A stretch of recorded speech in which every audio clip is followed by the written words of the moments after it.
who is that person? Let's hear them speak. No. And also, I just want Livewire to be around to provide an underscore for my life. Grocery shopping would be so much more fun if it had that smooth jazz going on underneath it. All right. Before I get started speaking, I actually want you to turn to a neighbor. So preferably groups of 2, no more than groups of 3. Here's the teacher coming out. I want you to answer this question. Why am I here? What's an intention, a hope, a goal, or a question that I carry with me? And I'm going to take away a couple of potential answers from you. One is, if you came here to see me, that's not a sufficient answer. I feel the love, thank you. Now be here for yourselves. So go ahead. I'm going to give you 30 seconds. Ready, set, go. Don't overcomplicate it.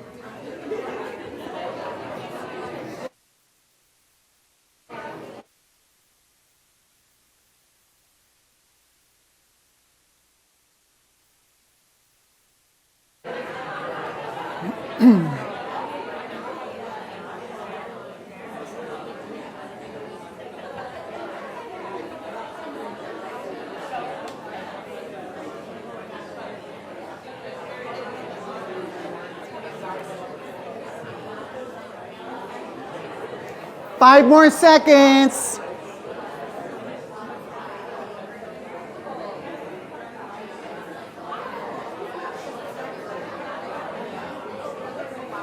Okay, y'all, thank you. Thanks. I mean, if I were really terrified, that was my cue to just kind of sneak out. All right. There are so many ways that I could have unpacked this theme. I love to work a metaphor. I was talking to Emma beforehand. I love to work a metaphor, and I could work metaphors forever and ever. Here lies John. He worked metaphors. But when I was thinking about this event, and Crystal, thank you so much for the invitation, so many ideas came to my mind. But a little bit because I've been on the edge of being frayed and afraid lately, and I'll talk about that. One gift of being frayed and afraid is some things become a little more clear. And one thing that became a little more clear to me for this talk was that, okay, if I'm going to do something irrevocable, if I have an irrevocable gift that I can give you that I can't take back, would be to open up a conversation about creating when being frayed and afraid. Because I don't think I'm alone in this. How many of you are in this place right now or have been within the last week? How about the last month? Yeah, okay, so a critical mass. And the rest of you are just along for the ride. Fabulous. So again, my name is John Micheels Leiseth. I have a long history of being frayed and afraid. I'm the distressed one on the left. Chrissy's not distressed. Here's some introduction of me. My pronouns are he, him.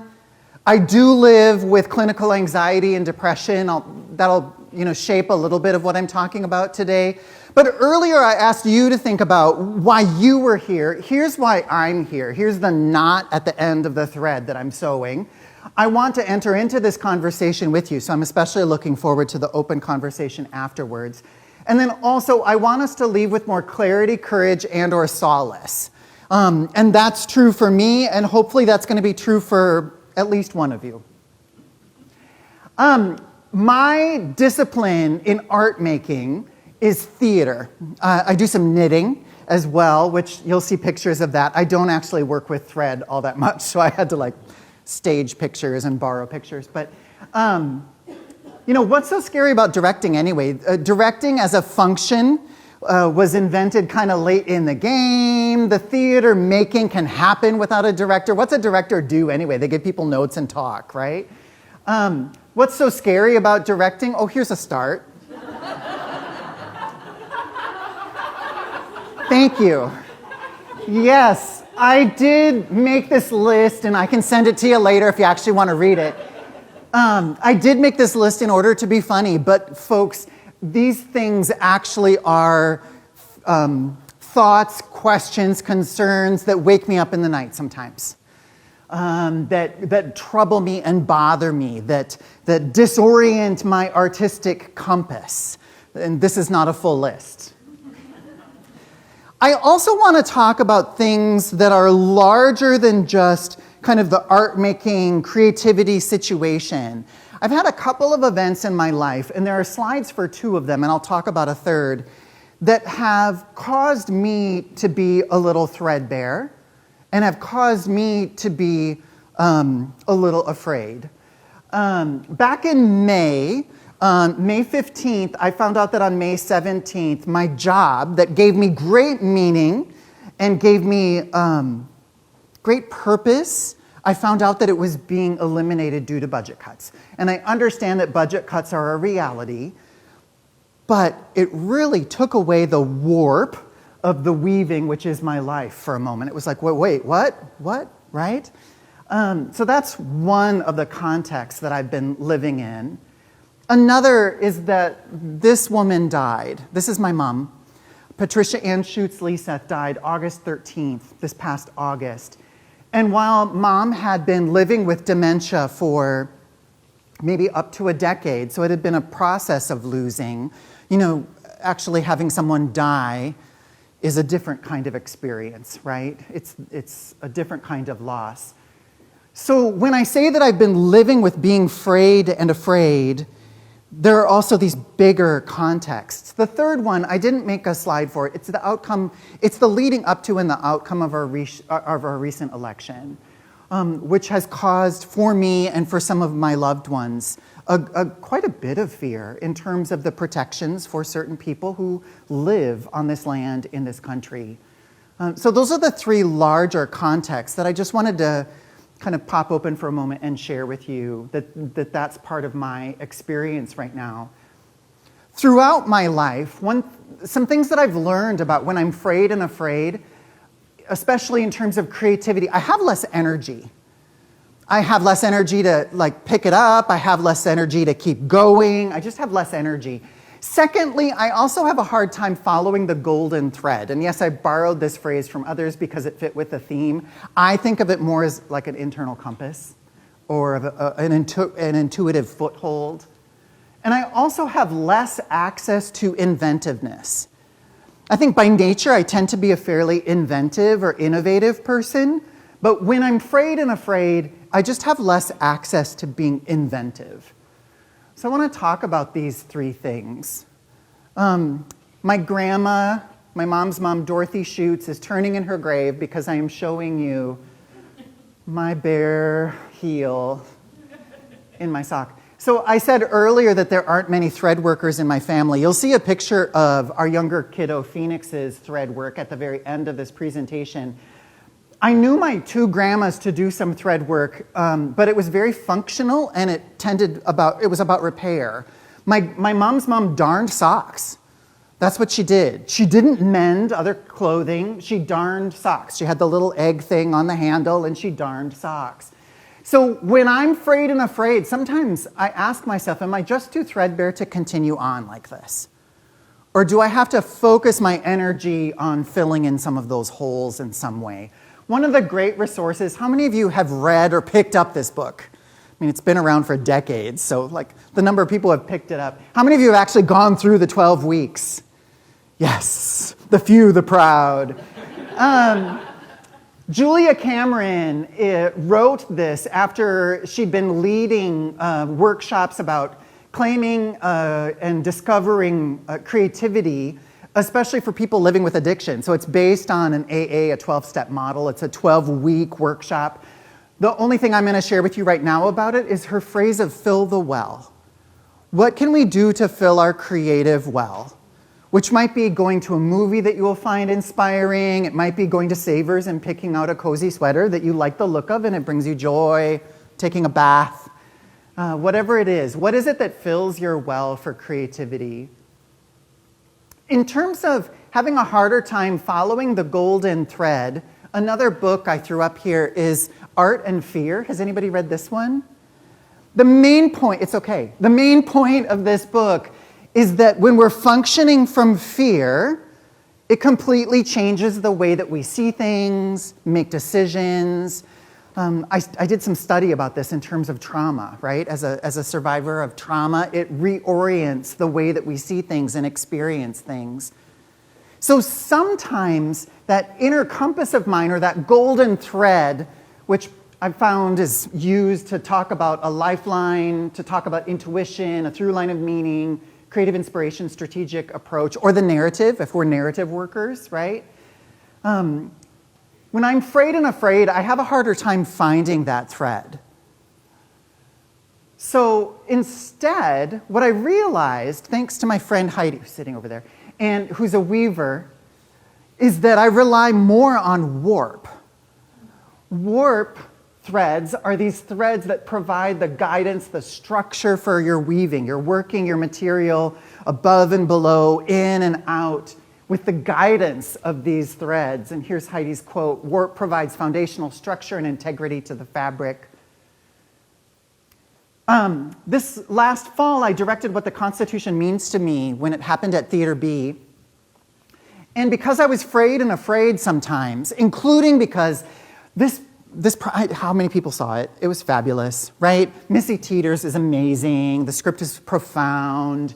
But it also deals with some really hard stuff, along with having lots of comedy.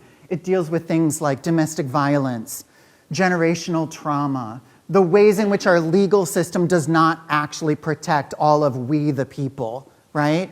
Some hard stuff. I would find myself frayed in rehearsal sometimes. So then I would lean on what I consider to be warp questions. What are my guiding intentions with this work?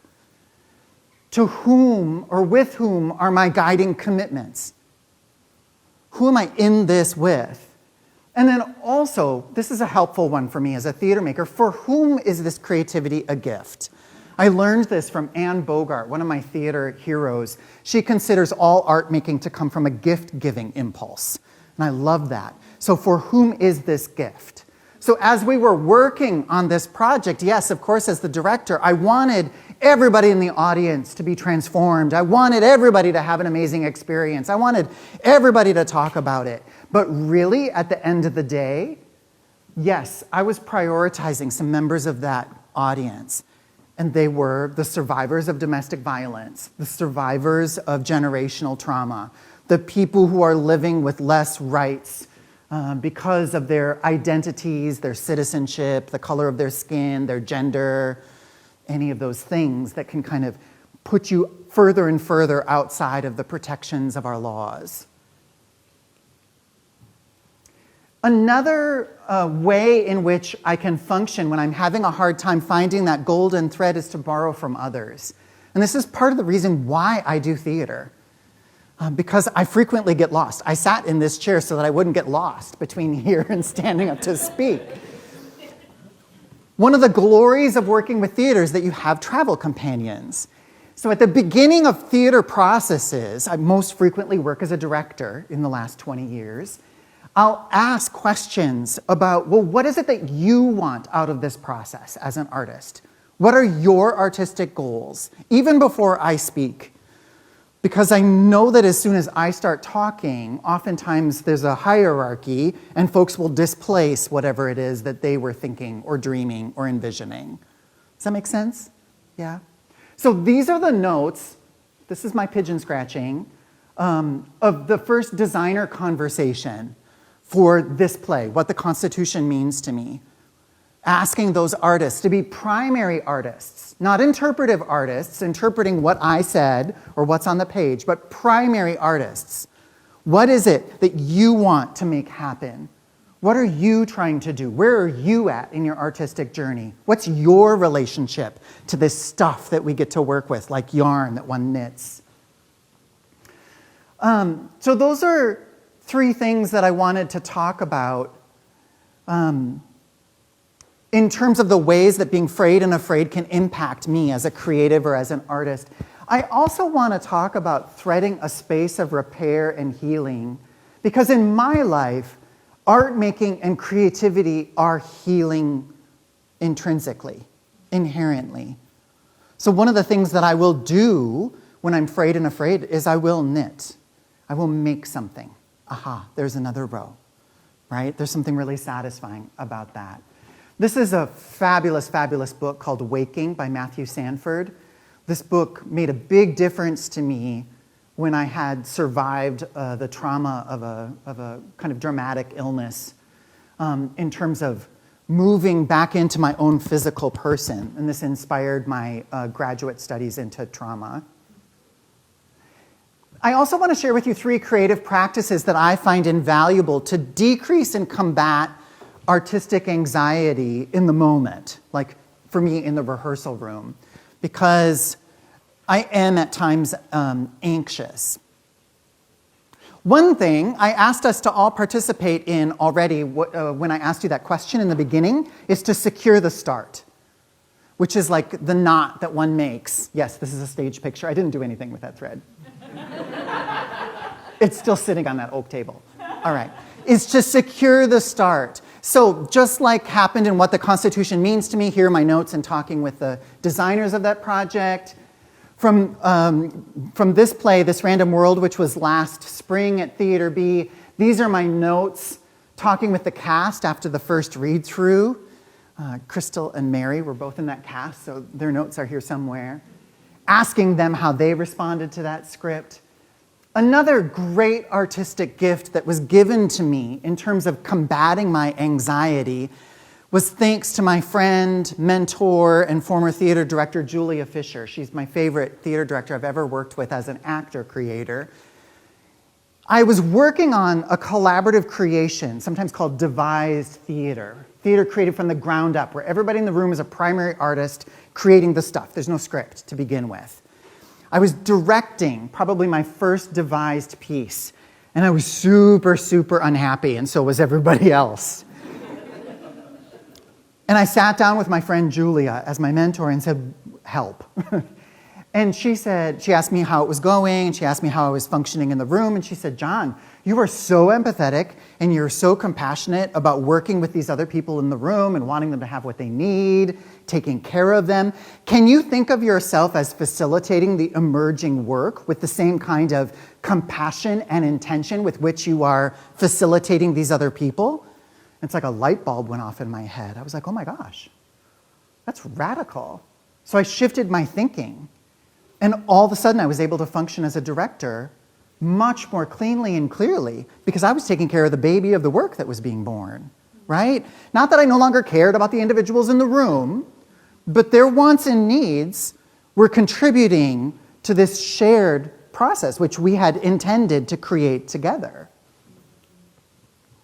This is another devised piece further down my artistic journey called Disconnect. I directed this at Theater Fairfield, where I was a professor for a while in Fairfield University.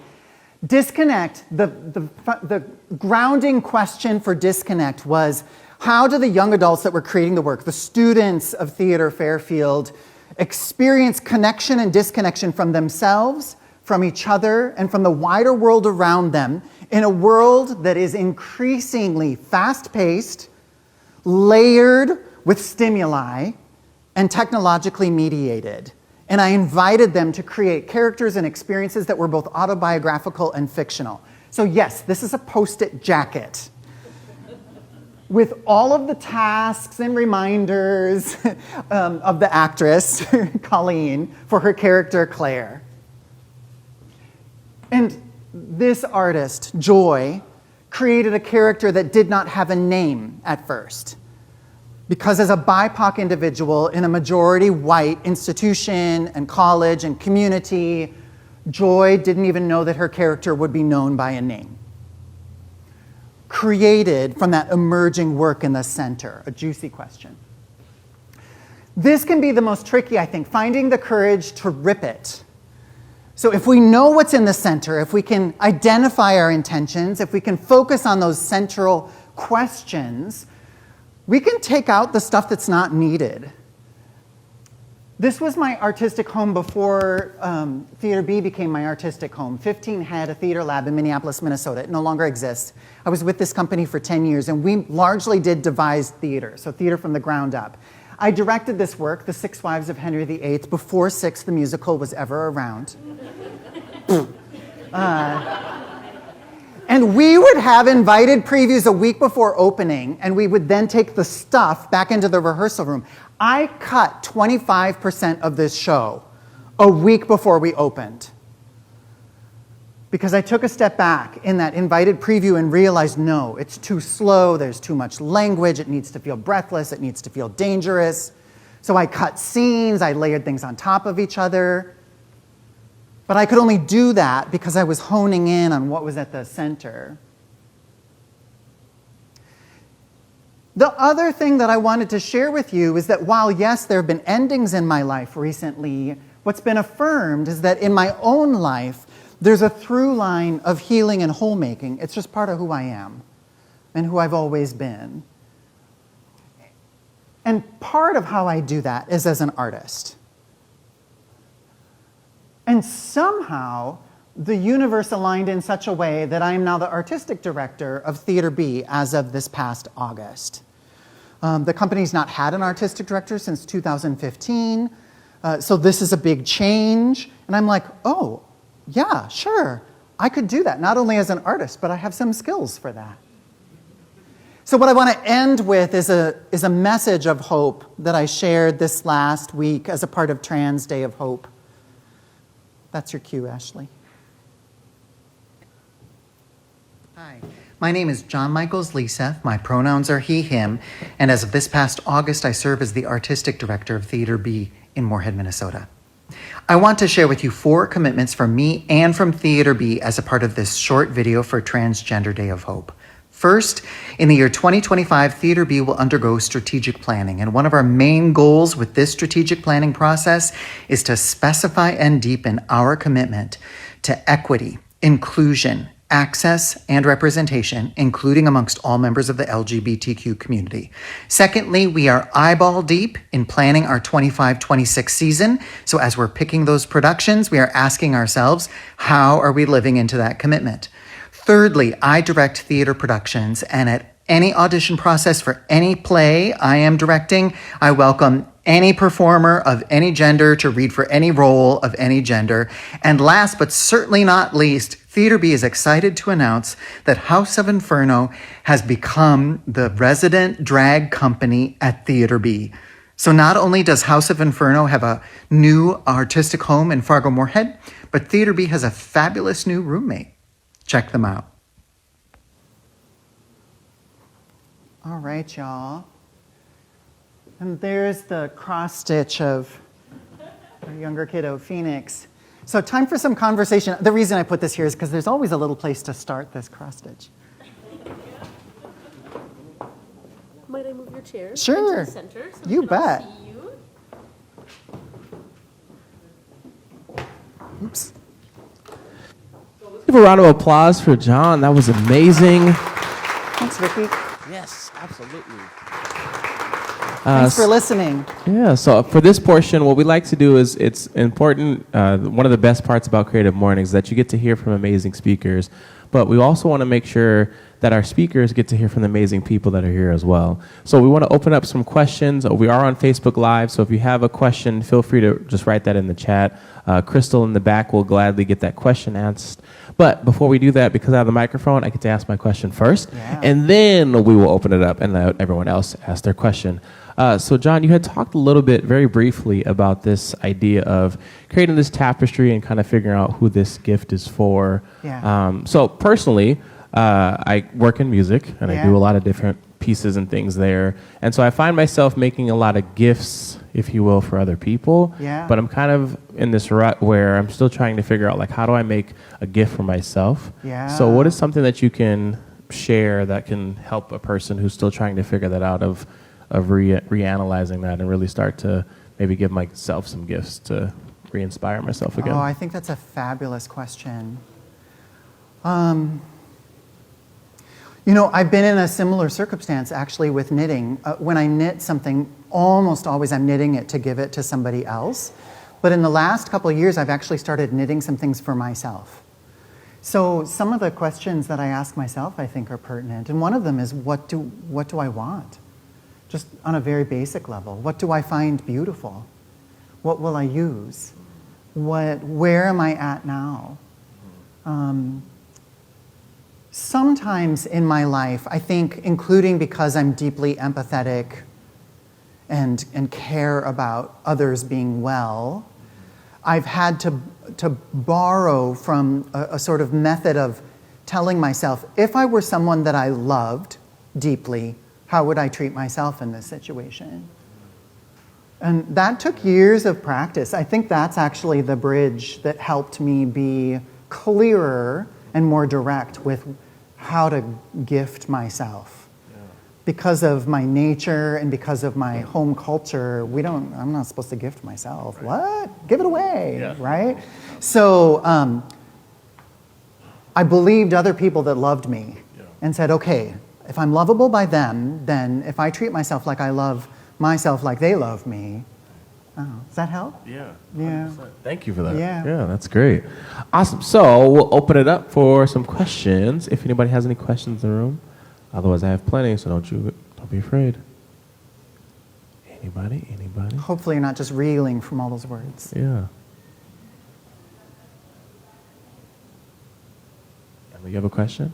You put the microphone in your mouth, so I wasn't sure if you wanted the question. Oh, no. I was just telling people I will come to them. Maybe we'll just do like a volunteer mic.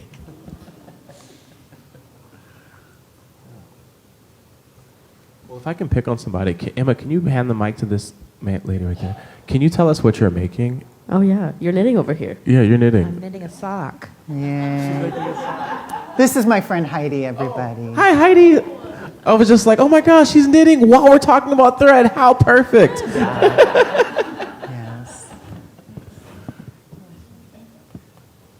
Anybody else? Having good travel companions is really important, I think. Yeah. Yeah, right? Kirsten's nodding. Yes. I love the way that you talked about. Oh, 1 second. I'm going to come to you with the microphone so we can all hear you. Or Reki will. I loved how you talked about the tending to the work itself. I mean, Yeah. in and with Yes. your people. Could you elaborate a little bit more about that? Yes. I think it might actually reframe something for me. Yes. Well, it's not easy, I'll share that, because we're subjective critters, right? And I can never see except through my own subjective lenses. But what I will attempt to do when I'm looking at a work, and it takes some distance, takes like purposefully standing back and looking at it and asking myself, what is this trying to be? What is this actually trying to be? Along with our intentions, our goals. And you'll hear within that a little bit of my kind of worldview that there is spirit involved in that. For me, it is also a spiritual practice, so I do believe that there is, something, a greater wisdom at work in creativity.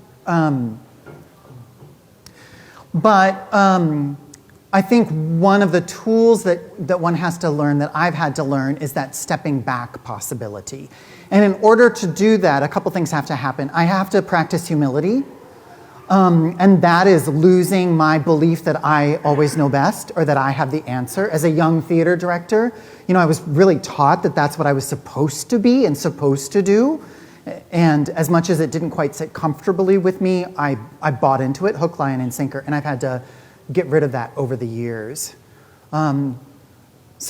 So recognizing that and setting that aside, so setting aside my own goals, sometimes in my own projections, at least for a moment, to ask, what is this attempting to be? What is needed right now? And then checking in with others. Sometimes the answer or the direction will bubble up from someone else. Ariane Nouchkine, a French theater director, will say that oftentimes a director is not even needed because the answer is evident. It just happens. And that's like artistic flow, right? Like when it happens, like, aha, there it is. Keep that. Right? So that's another practice. And then invite someone that you feel safe with. Oftentimes is a good practice. Inviting someone into the rehearsal room, even if they're not going to say a thing, changes the very way that you look at the thing. So those are 3 practices that I have that I use in those circumstances. Yeah. I don't think, as a director, I reshaped my job from having the answers to creating the environment and the process whereby we together discover what's emerging. And that helped me reframe my work. And I use that everywhere. Hello. Hello. You said you love to work a metaphor, so I'm going to give you another knitting anecdote to work a metaphor into. So one time when I was in college, I had just had a really bad fight with my roommate. And I went over to my boyfriend's house, and I was very angrily knitting while I was talking to him about how mad I was at my roommate. Yes. And I was making a glove, and I got to the end, and I realized I'd forgotten to make a thumb. Oh. And it was a moment of I was trying to create when my fuel was dirty. Yeah. And it wasn't functional. Yeah. And I wonder if you have anything to use with that springboard. Yeah. Thank you for that, Yeah. Claire. Oh, I love that. After the fact, right? Hopefully you do too. I mean, there's the visual metaphor of, well, what can you do without you can slap somebody, is what you can do, because you don't have an opposable thumb. I think it matters. This whatever we're drawing from when we're creating, I think it matters. The fuel. So I was talking about fear because my own character is such that I tend towards fear as opposed to anger in the Enneagram or whatever system. But for others, it might just as well be anger, right? So I think it matters. I think it matters how we enter into the space. I think the space of creativity, for me, it's the rehearsal room. I try to leave my crap at the door as much as I can. Or if I can't, I recognize that it's there and I try to put it on the shelf. And whenever it falls off the shelf, I just try to put it back on the shelf. I don't have much more to work with the metaphor besides I agree with you. I think that the fuel matters a great, great, great deal. And sometimes it takes revisiting, right? I mean, maybe in that moment that was the absolute thumbless mitt that needed to happen. And thank God you didn't stab yourself, right? Or your boyfriend. But yeah, I think it matters. How do we put ourselves in that space? Hi. Hi. I'm a 65-year-old performance artist who has been performing professionally for decades. Yeah. And now at literally the end of my life, Yeah. I'm finding fewer and fewer opportunities. Yeah. And I'm wondering that frayed Yeah. and yet still here and still viable. Yeah. How does age influence your perspective on inclusion? Yeah. Tell me your name, please. I'm Jenny LaRusi. Oh, yes, Jenny Lou. I know your name better than your face. All good things. For myself, I think about legacy. I do. And when I wasn't able to have as much art making space in a hopefully not overly dramatic way, I would ask myself, okay, if this is my last project, is this the project? Okay.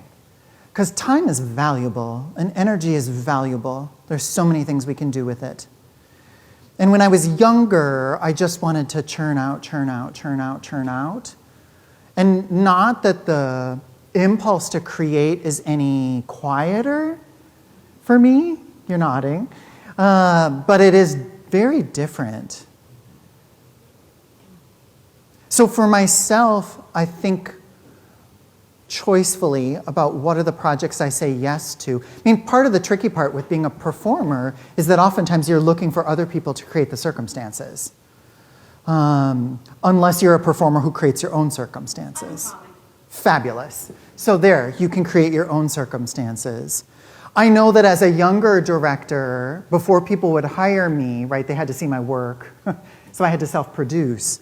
So then I would ask myself, well, what do I want? What do I want people to see of me? Which I think put me in a not unrelated space to maybe some of the questions you're asking yourself right now, in terms of what do I want to put out there to be seen by, to leave behind, to work through, because I do think creativity is therapeutic.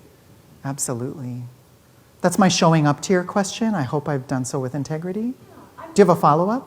I'm wondering where age falls in inclusion. Yeah. Okay. Yep, I missed that in my answering. Well, I think it has to. I mean, that's my answer, is that it has to. Because people, all humans, have creative stuff of stars woven into them. And I say that as a cheesy metaphor, but I also frankly mean it. So what does that look like? My mom played piano up until months of her dying, even with her dementia. She would put coloring books up on her keyboard because that was the habit, and then she would play by heart. Well, it has to. So how do we do that together? I mean, I think that's a shared question. And now as an artistic director of a company, I take that question seriously too, because I help to create and keep a space. Yeah, Tammy's got one. I tried to learn some names. I'm not exactly sure how to frame this, but I have dabbled in creativity, creative pursuits all my life, and knitting is kind of the thread that has been through, but I've done watercolor, and I kind of dip into all these different spaces. And now, as I get to the point where I'm 62, and at some point I will retire from real work, where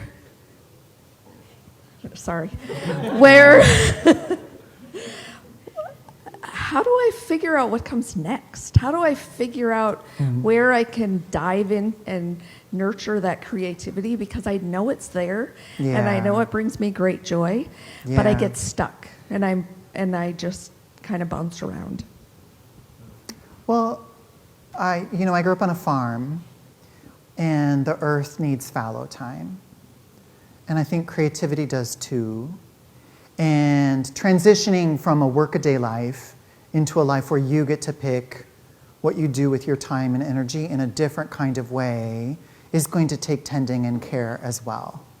So I guess my encouragement would be not even to tend so much to how do you get there, but tend to what's now, and let go of what no longer, serves you and serves that creativity, and let go of what needs to be let go of in order to create the space for what's next.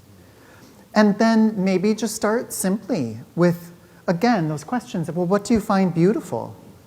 What do you find calls out to you?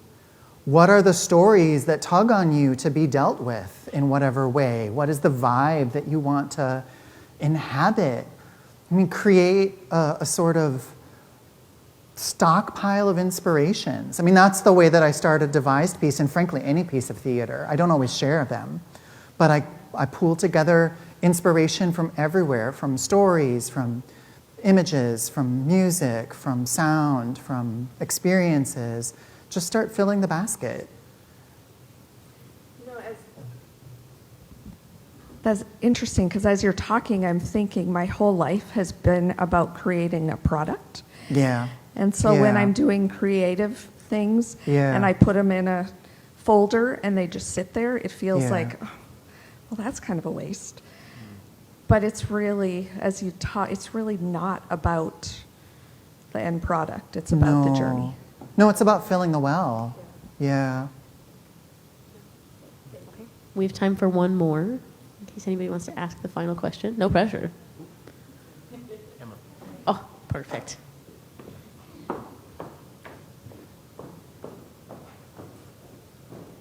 Your sock looks beautiful, by the way. Good color choice. Thank you.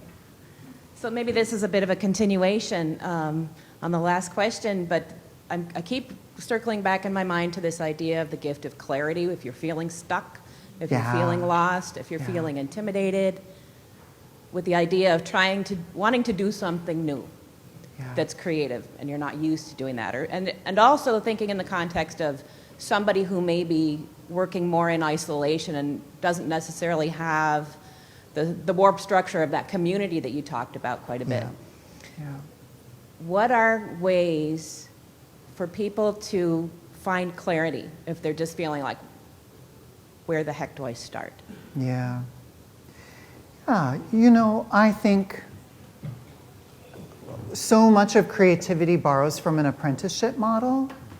And I think in dominant white culture, there's this thing where we're supposed to be unique from the get-go. And I didn't get where I am by being a theater maker by always doing my own thing.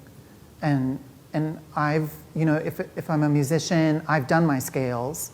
If I'm a ballet dancer, I've been at the bar. So I think find again the stuff that inspires you and try it. So I think replication can be helpful. Find a pattern to knit, a simple pattern, as opposed to just going out on your own and expecting yourself to create a sweater. If it's about comedy, start small. If and find mentors, find Jenny Liu. When I was an early director of devised work, I didn't know any other directors who directed that way.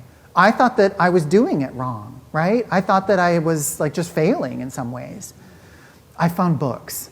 I found other artists writing about their lives and about their work, and I found my travel companions in that way.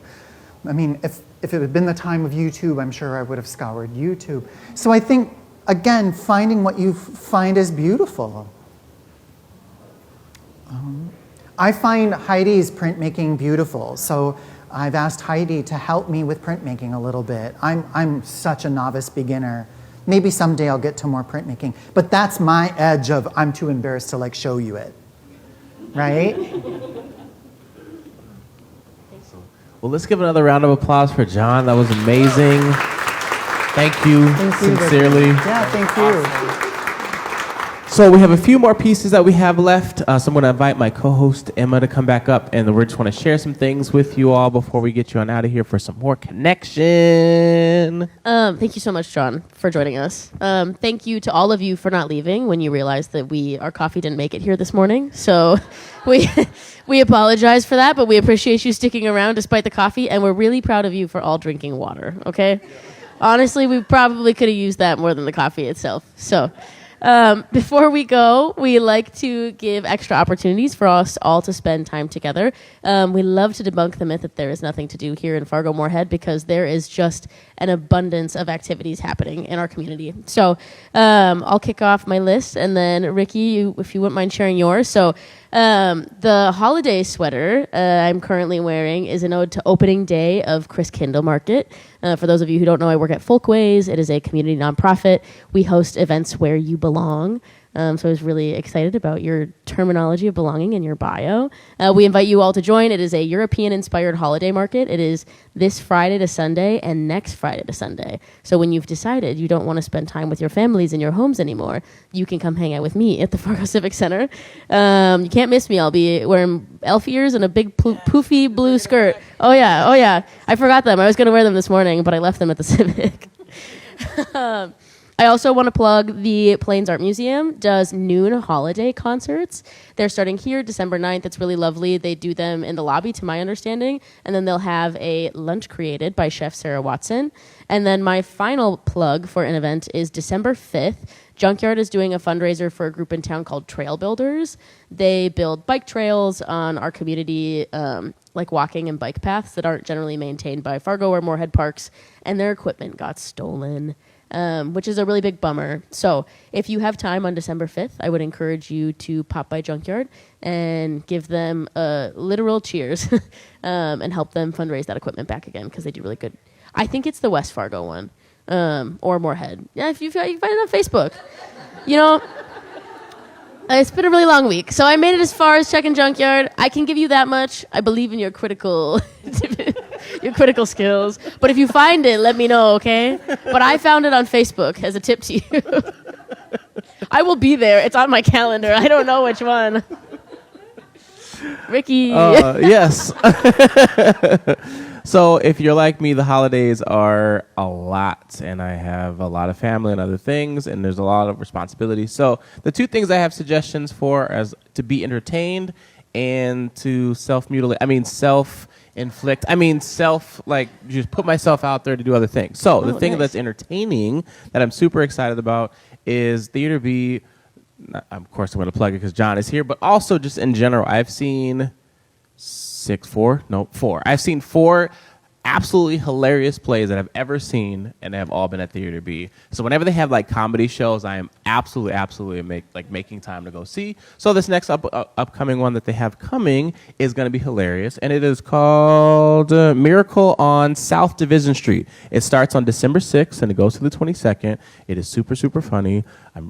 Crystal told me it's funny, so I'm gonna go check it out to make sure it's funny. But I'm sure it's gonna be funny. But it's gonna be one of those things that like I need to like be entertained because I'm gonna be stressed the F out because the holidays, yay! And then the other thing that like really helps me, we were talking about this. Literally, I was talking with your mom about that mat, about like the laying on that spiky mat. The Shakti mat. Yeah, the Shakti mat. Yes. So I started doing some more research about like the benefits of Shakti, which I'm not about to do yet, but I'm going to work my way up to it. And I've just found out about this new thing called Pilates. Has anybody heard of Pilates? Ricky. Okay, this is not new. Well, this is new to me, but I was like, well, Pilates could be something that's on my pain journey. Is that a thing? I don't know. We're going to go with it. But yeah, so I'm going to be exploring Pilates for the first time. And I looked up, there's a place called Club Pilates, and they have this thing called Pups and Pilates on December. I didn't write down the dang date. Anyways, it's on Facebook. I know I saw it.